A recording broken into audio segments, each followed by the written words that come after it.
ada beberapa yang sebagai elaborasi dari pertemuan kita yang pertama, bahwa kalau kita mempelajari sains dalam hal ini neuroscience, ada beberapa hal yang perlu kita tetapkan. Yang pertama, kita berpikir jernih, ya, mencoba berpikir jernih. Kita menerima informasi dari ilmu pengetahuan apa adanya.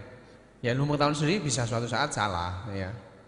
Ya, tapi kita menerimanya dengan jernih. Kemudian ada sejarah evolusi. Evolusi mau tidak mau kalau kita berbicara tentang perilaku manusia yang berhubungan dengan otak, mau tidak mau kita akan belajar mengenai pendekatan evolusioner. Nah, seperti tadi, seperti yang Dr. Benny katakan. Kenapa manusia, kalau manusia tidak bisa mendengar seperti kelelawar, bukan berarti manusia jelek, tidak. Kalau Anda mempunyai pendengaran seperti kelelawar, Anda tidak akan merasakan nikmatnya musik Queen misalkan. Tidak akan. Bagi kelelawar, apa sih ini? Gitu ya. Tidak ngerti, karena kelelawar pendengarannya hanya untuk terbang supaya tidak nabrak. Ya.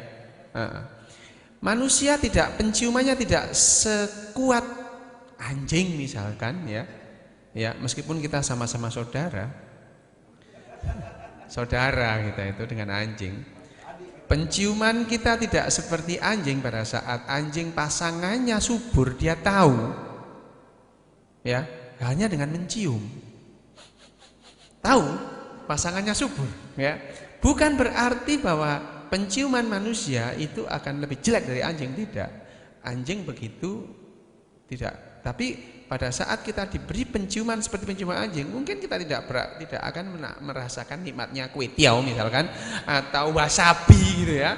Wasabi itu kita makan, kita rasakan aromanya karena kita mempunyai kemampuan aroma. Nah, manusia, keterbatasan penciuman manusia. Pendengaran kita juga gitu, dibatasi 20 Hz sampai 20.000 Hz. Di luar itu kita tidak mendengar. Ya, tidak mendengar. Tapi yang kelelawar tadi, lengkingan, dia melengking, kita tidak mendengar, tapi dia bisa mendengar. Nabrak seperti radar, ya, seperti radar. Dan itu ada beberapa pendekatan evolusi di mana spesies itu berkembang lebih ketimbang yang lain, tapi itu tidak berarti lebih baik. Tidak ada yang dinamakan kemajuan evolusioner, tidak ada. Arah evolusi itu acak, ya. Tidak bisa dikatakan bahwa evolusi manusia lebih maju, tidak. Hanya kemampuan berpikir manusia mempunyai keunikan ketimbang yang lain. Nah, ini karena evolusioner. Evolusioner penciuman anjing tidak lebih bagus dari manusia, tidak lebih maju juga, tapi mereka mempunyai arah evolusi yang berbeda. Tidak, jadi evolusi itu tidak ada, evolusi maju, evolusi tidak. Itu hanya acak dan ditentukan oleh probabilitas. Artinya evolusi manusia itu kebetulan kita jadi seperti ini. Kira-kira seperti itu yang dikatakan Dr. Benny tadi, bahwa kita menjadi manusia seperti ini, spesies Homo sapiens sapiens, adalah sebuah kebetulan, bukan karena karunia. Ya, bukan karena karunia, karena kebetulan, ya, kebetulan. Atau karunia sebuah kebetulan, oke, enggak apa-apa. Itu tidak masalah. Sebelum saya buka diskusi mengenai moralitas yang berhubungan dengan, saya akan mencoba menceritakan sebuah kejadian pasien, seorang pasien waktu saya di Tokyo. Ada seorang wanita muda, perempuan muda, lulus SMA waktu itu. Dia SD, SMP, SMA perfect, nilainya luar biasa. Dia juga orang yang berperilaku baik menurut ukuran orang Jepang. Perempuan rumahan gitu ya. Orang Jepang kalau di rumah itu, perempuan yang di rumah itu jauh lebih bagus daripada perempuan jalanan, kira-kira gitu. Sama mungkin dengan di sini. Dan dia pada saat lulus SMA, karena track recordnya itu demikian bagus, dia mendapatkan beasiswa, ya. Beasiswa sampai dia diberi beasiswa oleh Keio University. Nah, Keio University itu ini alma maternya Dr. Benny ini, Keio. Kalau saya Tokyo, ya.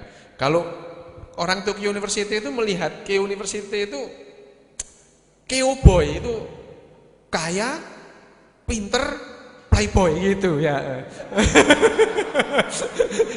Gitu ya, gitu. Jadi sampai tingkat orang berpendidikan pun ada itu diskriminasi. Kalau kita melihat orang keo itu kaya, pinter, playboy gitu ya. Karena kita nggak punya uang aja. Ya, waktu itu si perempuan ini mendapatkan jaminan dari Keio University, dia akan diperbolehkan melanjutkan pendidikan di Keio University sampai level postdoktoral, diberi membusu, diberi beasiswa. Ya, karena dia track recordnya bagus, tidak ada celahnya anak ini. Akhirnya dia masuk ke fakultas jurusan matematika. Itu kalau di Jepang adalah number one ya, matematika. Nomor pada saat semester 1 dia menjadi the bestnya. Nah, perubahan terjadi pada saat dia memasuki semester 3. Si perempuan ini mendadak berubah perilaku. Kemudian dia yang tadinya anak rumahan, dia jadi dugem tiap hari, main judi, tidur dengan sembarangan laki-laki. Ya. Itu membuat ibunya bingung. Terus kemudian nilainya juga merosot karena dia tidak belajar, semuanya jadi kacau. Nah, fakultas yang bingung sekarang. Anak ini kok mendadak berubah pikiran, berubah perangai.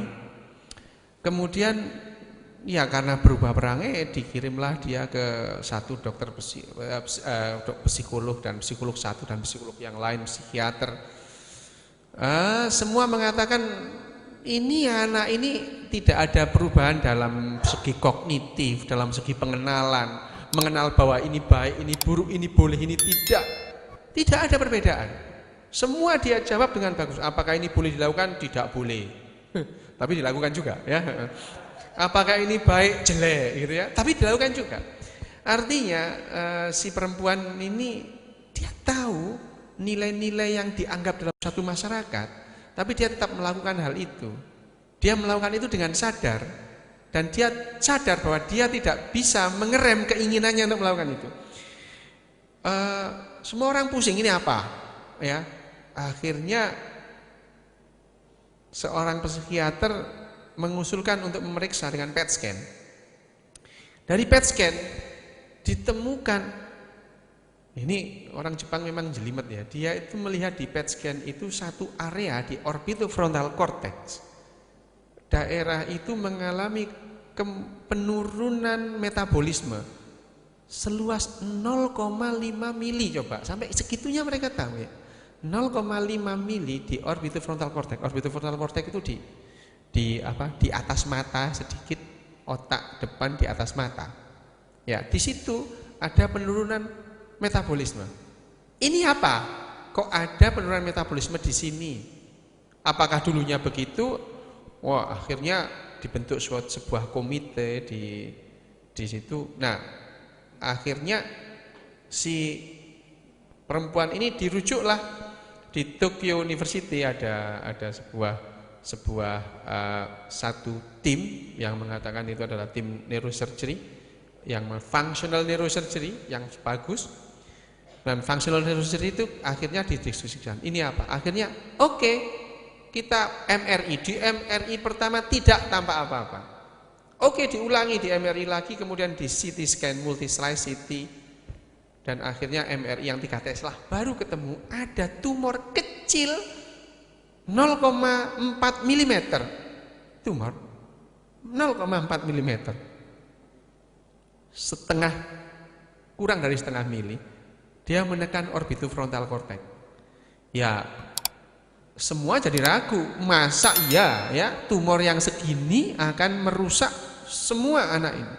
Dari anak yang baik-baik menurut ukuran Jepang, kemudian dia do a lot of bad things, sudah semua dilakukan hal-hal yang jelek. Nah, bukan. Akhirnya setelah ya karena tidak ada kelainan yang lain, kemudian diputuskan, oke, dibuka saja. Tumor yang itu diambil, ya. Tumornya bukan tumor otak, dia itu meningioma. Meningioma itu tumor di selaput otak. Dia menekan sedikit saja, menekan, dia tidak lebih besar dari kacang hijau. Nah, Setelah diambil, nah lebih kasihan lagi pada saat pemeriksaan itu diketahui bahwa si perempuan ini kemudian mengidap HIV. Wah, nangis Bombay dia ya. Orang Jepang tapi nangis Bombay. Tapi karena dia seorang matematika, tapi setelah diberitahukan HIV itu bukan penyakit mematikan. Sejak tahun 98 HIV itu sudah menjadi penyakit kronis, tidak beda seperti hepatitis, bahkan hepatitis lebih hebat atau seperti TBC. Baru dia diem ya, karena dia logis ya, dia diem. Oh, enggak mati toh saya, enggak apa-apa ya. dia mau nangis itu. Setelah itu HIV itu enggak apa-apa asal kamu minum obat rutin, oke, enggak ada masalah, itu enggak ada masalah. Oh gitu toh, iya enggak apa-apa. Nah, oke, setelah itu kemudian dilakukan perform sebuah pembedahan juga kita berangkat dengan pembedahan setengah-setengah pesimis, apa betul ini akan menghasilkan sesuatu yang kita inginkan? Betul. Setelah itu dilakukan pembedahannya enggak lama, pembedahannya hanya memerlukan waktu 4,5 jam dan selesai. Kemudian kita ukur sesaat setelah operasi dilakukan, kita lakukan PET scan, metabolisme dari otak semua normal, metabolisme yang menurun tadi kemudian hilang, artinya betul bahwa tumor yang sebesar kacang hijau tadi menekan otak dan memberikan gangguan pada otak. Setelah itu anak ini kembali seperti semula. Ya? Coba, mana yang kita salahkan? Tumornya kah? Anaknya kah? Atau yang membuat tumor? Siapa yang membuat tumor? Tidak ada. Ada dengan sendirinya, ya. Ya, mau menyalahkan siapa? Itu ya gitu. Ya, artinya, nah, sejak saat itu akhirnya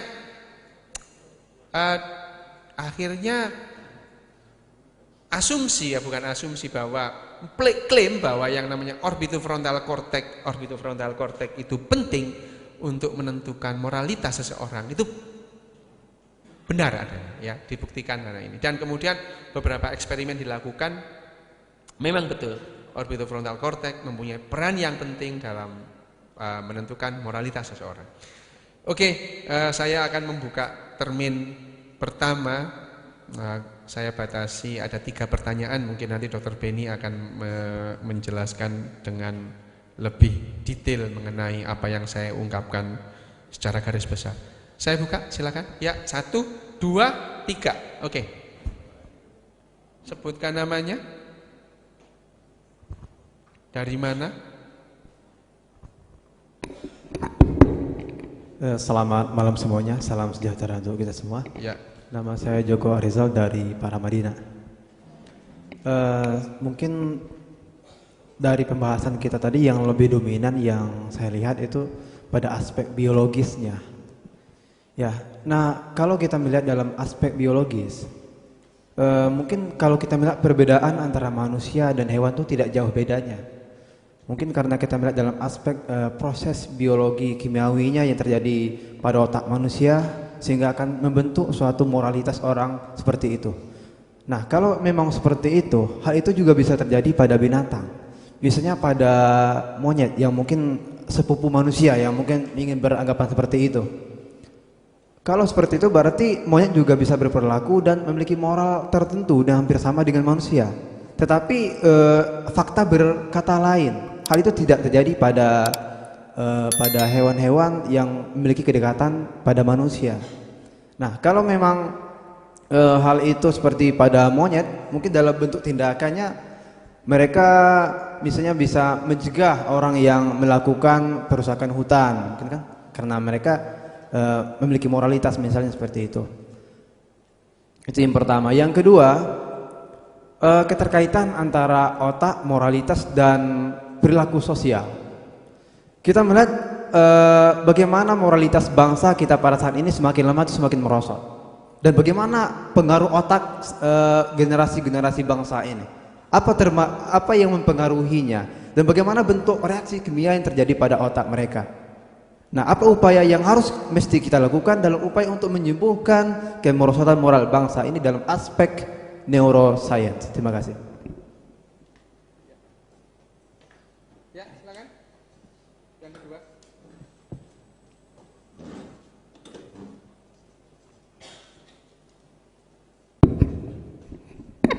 Ya, selamat malam. Assalamualaikum warahmatullahi. Nama saya Raga dari Universitas Negeri. Bapak menguatkan bahwa kita itu harus mengakui evolusi. Nah, evolusi. Namun dari beberapa buku dan literatur yang saya baca, gitu yang saya pelajari, sepertinya teori evolusi dalam artian Darwinian itu sudah merupakan teori yang bangkrut gitu Pak. Nah, mungkin Bapak bisa menerangkan lebih lanjut. Kira-kira evolusi apakah kita harus sepakat bahwa manusia itu asal dari kera atau semua makhluk hidup itu asal dari satu sel itu? Apakah itu yang Bapak maksud itu? Jadi kalau saya secara pribadi tidak sepakat dengan Darwinian gitu dan menjadi Darwinisme. Kemudian yang kedua, menyambung tadi dari teman dari Paramadina berhubungan juga tentang neuroscience education. Jadi kebetulan dari UNJ kan banyak isu-isu pendidikan. Saya mencermati kalau dari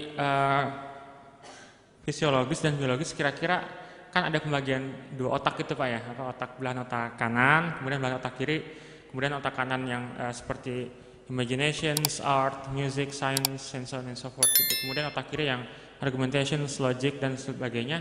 Kemudian apakah bisa dijelaskan secara biologis? Kemudian yang teranyar adalah konsep ini Pak. Midbrain gitu atau otak tengah gitu. Apakah gimana sih sebenarnya secara biologis dan fisiologis otak tengah gitu? Karena kalau dari training dan info terbaru itu kan sedang booming sekali itu Pak ya.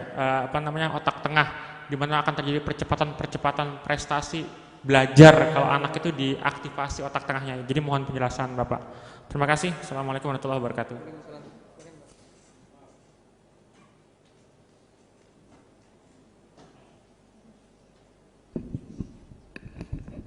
Selamat malam, saya Rani dari Yayasan Kita dan Buah Hati.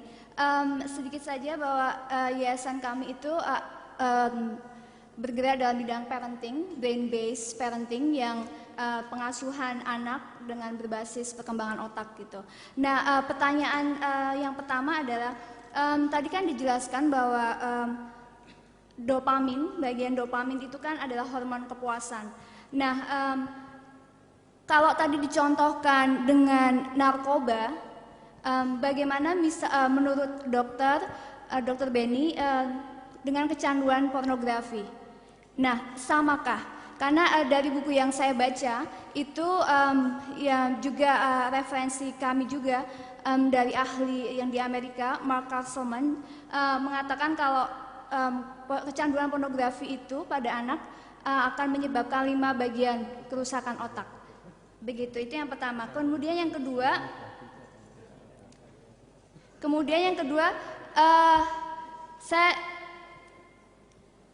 tadi kan disebutkan bahwa prefrontal cortex itu kan berhubungan juga dengan moral, juga tanggung jawab dan lain sebagainya.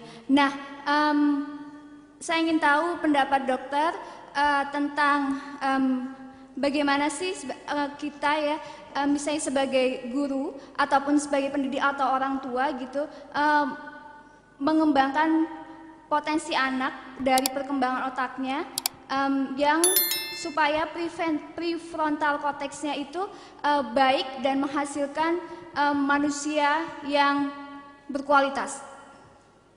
Yang ketiga adalah saya ingin tahu kapan sih sebenarnya emosi itu berkembang maksimal begitu. Itu saja, terima kasih.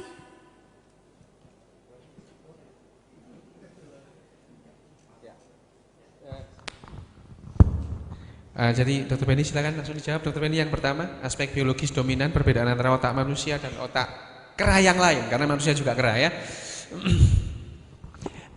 Terima kasih. Memang banyak yang masih banyak meragukan apakah manusia ini sebelum jadi manusia ini dalam bentuk apa. Kita sebetulnya nggak tahu persis. Tapi kalau kita lihat, kalau kita jujur, kita objektif, kita tidak tahu. Kalau kita mengambil dari fosil manusia yang kita gali, manusia purba, ternyata beda dengan kita. Ya. Dan sekarang manusia yang purba yang kita dapatkan itu bisa di-trace umurnya, bisa diukur dengan karbon. Oke, dengan teori-teori fisika kita bisa tahu umurnya berapa. Dulu dengan karbon, sekarang dengan DNA analisis bisa tahu lagi. Dari data-data yang kita dapatkan terakhir ini, ternyata dari yang mereka kemukakan, saya sendiri nggak tahu, tapi kecenderungannya bahwa kita memang evolusi, bukan dalam bentuk manusia begini. Kalau kita percaya kita ini semua dari Afrika, jadi manusia ini ada 2-3 macam bangsanya, misalnya Nederlanders, itu beda dengan kita gennya. Taunya dari mana? Manusia yang ada di dunia ini semua diambil DNA dari mitokondria ibu. Laki-laki pun semua. Termasuk proyek ini dikerjakan oleh Prof. Sangkot dari Eijkman. Dia ngambil semua orang-orang di swab dari lapisan ini mukosa mulut. Diambil ternyata DNA yang ada di dunia ini semua sampai saat ini berasal dari ibu yang dari Afrika. Jadi dulu mungkin Taman Eden di Afrika, bukan di Efratigis dari segi biologis ya, dari segi biologis. Dan itu kita terpisah dari simpanse berapa juta tahun yang lalu. Tahunya dari mana kita terpisah dari simpanse? Dari DNA kita. Kita ambil DNA simpanse dianalisa, mana yang sama, mana yang beda. Kita dengan orang hutan beda lagi, jauh lagi. Kita dengan cacing pun bedanya bisa di-trace. Itu kalau Anda mau baca, itu ada satu buku yang dikarang oleh Richard Dawkins. Itu seorang biolog dari Oxford yang judulnya Pilgrimage of Our Ancestor. Mulai dari binatang satu sel sampai segini. Dasarnya apa? Dasarnya analisa dari gen yang ada pada mereka dengan gen kita. Dan untuk itu mungkin Anda dari biologi kebetulan bisa tahu belajar persis mana yang sama, mana yang beda. Jadi dari segi biologis, otak pun berkembang begitu. Kita jangan salah ngerti, kita punya gen yang namanya FOXP2 gen. Itu untuk bicara. Ternyata pada gorila, pada simpanse punya. Tapi kenapa mereka nggak bisa bicara? Karena ternyata pada FOXP gene itu ada satu asam amino yang beda. Ada 2 dan 3. Makin banyak perbedaannya, makin dia nggak bisa ngomong. Ternyata simpanse bisa berkomunikasi dengan kita. Karena perbedaannya hanya 1-2 gen. Sedangkan gorila, orang hutan beda lagi. Kalau ada satu, di sana jelas sekali pembagiannya itu. Itu barangkali. Bagaimana dengan kemunduran moral bangsa ini? Kalau kita lihat dunia ini moral bangsa saya nggak berani ngomong ya. Sebab di sini banyak yang mendengar. Tapi secara umum sebetulnya moral manusia di dunia ini makin baik secara umum. Secara umum kita lihat. Kita tahu bahwa sekarang ini memang kita lebih senang kalau ada kabar jelek. Tapi keadaan yang baik sebetulnya. Kita lihat sekarang penduduk dunia berapa? 6,5 miliar, ya kan? Berapa yang kurang makan? Sebetulnya penduduk dunia ini produksi makanan sekarang jauh lebih banyak daripada 30 tahun yang lalu. Dulu kalau kita lihat 1 hektar gandum menghasilkan cuma 2 ton. Sekarang dengan 1 hektar gandum bisa menghasilkan 10 ton. Dari mana dia bisa? Dari manipulasi gen revolusi hijau. Jadi kita lihat dah umur manusia lebih panjang atau lebih pendek 50 tahun yang lalu. Kita lebih panjang. Siapa yang lebih panjang? Apa dokter? Bukan. DPU, sanitasi lingkungan. Dokter kalau ngobatin udah sakit, sebelum sakit mereka yang mencegah. Jangan ketularan penyakit, hidup yang sehat, mandi, air dan sebagainya. Sebetulnya orang bisa sehat itu bukan oleh medis ini loh, medis ini ngobatin udah sakit. Sebelumnya mereka cegah penyakit menular, jangan campur dan sebagainya. Ini semua kita kalau lihat kenyataannya, manusia makin kesini makin panjang hidupnya dan lebih happy. Kita lihat aja di Indonesia dah. Dulu boro-boro handphone harganya berapa mobil, sekarang tukang bakso pun punya handphone. Ya kan? Itu teknologi membuat kita lebih enak hidupnya. Kalau orang pandangan bahwa kita makin susah, makin moralnya rusak itu ya sebagian pasti adalah ada hitam pasti ada putih. Tapi secara keseluruhan saya beranggapan bahwa Indonesia makin berkembang. Nah sekarang yang menjadi masalah kita sekarang di dunia ini, kita ini menghadapi satu yang sama-sama musuh dari semua, itu lingkungan hidup. Kita tahu di biodiversity, setiap hari itu ada makhluk-makhluk yang jarang. Hari ini ribut tentang badak, habis nanti badak kita. Badak yang di Jawa itu binatang langka. Kenapa kita perlu di biodiversity? Karena mereka itu kita dulu menganggap bahwa bakteri itu nggak perlu ya. Kalau nggak ada bakteri kita nggak bisa hidup. Siapa yang mengambil nitrogen dari langit? Bakteri kan? Kalau nggak ada bakteri di usus kita mati mencret. Kita ini makan bisa terkena bakteri. Siapa yang kita selalu ngomong bakteri jelek, virus jelek. Virus banyak sekali menolong. Jadi kita ini saling membutuhkan dengan lingkungan kita. Kita butuh binatang, butuh dan lain-lainnya. Kalau ada beberapa penyakit kita sekarang ada gerakan yang disebut Gaia. Gaia itu satu dalam rangka biologi ini. Gaia itu satu dewa Yunani sebagainya dewa yang mengatur dunia ini. Di dunia ini kita lihat bahwa air laut itu begitu setiap hari, tapi kenapa air laut bisa kadar kadar garamnya 0,9%? Seperti kadar darah dalam tubuh kita. Siapa yang ngatur? Jadi kita ini mesti lebih tahu biolingkungan, biodiversity. Ini perlu sekali mungkin dikembangkan pada anak-anak yang muda bahwa kita perlu berhubungan dengan bakteri yang lain, dengan virus yang lain. Sebab bakteri, virus yang lain itu banyak justru mendukung kehidupan kita. Ya, itu tentang moral. Saya beranggapan bahwa moral makin lama makin baik. Orang makin bisa berhubungan. Bukan di Indonesia saja, di mana-mana. Oke, di Eropa, di Pakistan, dimanapun orang makin terbuka dengan informasi. Kita sekarang gampang sekali buka internet. Kalau Anda dikasih tahu penyakit tumor apa, mati 10 tahun lagi, lihat dulu di internet. Gampang sekali Wikipedia. Tumor meningium, wah nggak mati 5 tahun juga nggak tahu. Kalau dokter ngomong setahun mati, bohong ini. Apalagi letaknya di sini. Sekarang orang nggak bisa bohong lagi. Semua udah telanjang. Kita juga lihat ada di manapun. Seperti di Inggris, ya kan? Tabloid semua kebuka. Sekarang Anda kemanapun, misalnya ke tempat yang gituan, dipotret sama tukang bakso, kasih tahu ke istri kita mau apa? Ini ada buktinya. Kita jangan salah ngerti, di setiap sudut punya mata. Tahu nggak? Jadi kita mesti sadar bahwa sekarang kita terbuka semua kan. Wartawan bisa tahu orang ini punya itu. Kenapa? Karena gampang sekali akses informasi. Kita kemana, jam berapa, dengan siapa. Bisa ketahuan semua. Jadi sekarang makin sebetulnya Indonesia walaupun pendidikan masih compang-camping ya. Kan sekarang pendidikan. Tapi Anda ini saya beranggapan bahwa Anda ini bisa lebih pinter. Kalau buka internet, mau belajar, baca, bisa lebih walaupun nggak resmi sekolah. Bisa tahu informasi, Anda bisa tahu tentang gen, apa itu mitokondria. Anda bisa tahu semua. Lebih gampang. Dulu zaman saya sekolah, buku anatomi setengah mati. Kan tinggal ini di-download gampang sekali. Mau bikin ini tinggal ngopi. Jadi sebetulnya kesempatan sekarang anak-anak sekarang. Ya, makasih. Terus yang kedua, evolusi bangkrut. Evolusi yang tadi saya udah ceritakan bahwa kalau kita mau cerita evolusi, kalau Anda dari biologi mungkin lebih gampang mengerti ya. Kalau Anda lebih tahu membandingkan gen ini dengan gen ini. Ternyata beberapa gen yang ada di cacing dengan gen kita sama.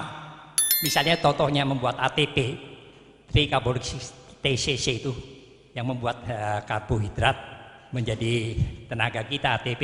Sama prosesnya di setiap makhluk apapun di dunia ini. Ya, jangan-jangan dengan binatang, dengan pohon pun kita sama. DNA-nya, susunannya. Jadi kita nggak usah malu. Kalau memang kita memang faktanya begitu, kenapa? Bukannya kita menghargai begitu hebatnya pencipta ini bisa kita bersaudara semua seluruh dunia ini dengan virus. Kalau virus nggak saudara sama kita, bagaimana dia bisa masuk ke kita? Ya kan? Oh ya, ada satu anekdot bahwa kita ini diciptakan paling sempurna ya. Apa benar kita bertanya besar? Sebab TBC sekarang, vaksin TBC itu kan orang pinter disuntik 3. Ternyata mereka nggak mau mati. Kenapa nggak mau mati? Karena mereka dilindungin. Bisa ya, diganti susunannya begini, obatnya nggak pasal lagi. Sekarang TBC jadi wabah lagi. Jadi mereka pun berhak hidup. Kalau kita membunuh, apa bisa kita membunuh dia gitu loh. Jadi kita cobalah berpikir sedikit lagi bahwa kita ini bukan yang segala-galanya. Kita ini saling tergantung pada yang lain. Ya, jadi itu nanti Anda coba baca bahwa biodiversity dan sebagainya. Otak keradan itu kalau persis detailnya itu melalui analisa DNA. Anda bisa lebih. Kenapa bisa tahu kita beda cuma 1,3% itu? Analisa. Itu analisanya ada teknik tertentu, pakai teori tertentu. Tentang pertanyaan Ibu, ini ada satu buku Bu. Nanti ada, saya lupa lagi. Baru dia apa bukunya ya? Yang terakhir Brain ya. Ada satu cabang ilmu neuroeducation. Itu ternyata pada anak-anak diteliti, anak yang umur 4 tahun dilatih musik, dengan anak 4 tahun tidak dilatih musik, belajar matematik. Ternyata yang belajar musik lebih gampang. Ini mereka kan kalau bikin sesuatu di random, tanpa tahu yang diperiksa. Di grup ini, ternyata yang belajar musik, otak kanan yang bekerja, matematikanya lebih hebat, lebih bagus. Kenapa? Ternyata otak yang kanan itu ada hubungannya dengan otak kiri. Kalau kita ngitung apa sebenarnya, pakai otak kiri, logik dan mungkin. Kalau kita musik, mendengar musik, ya membaca cerita yang syahdu dan otak kanan. Ternyata kalau otak kanannya dilatih, otak kirinya lebih maju. Jadi kalau ibu sebetulnya pengajar, ajarlah mereka otak kanan, melukis, mendengar musik, menari dan sebagainya. Itu pengajaran otak kirinya yang sebelah matematik, fisika lebih maju dari buku itu. Dan itu diperiksa, dipakai MRI.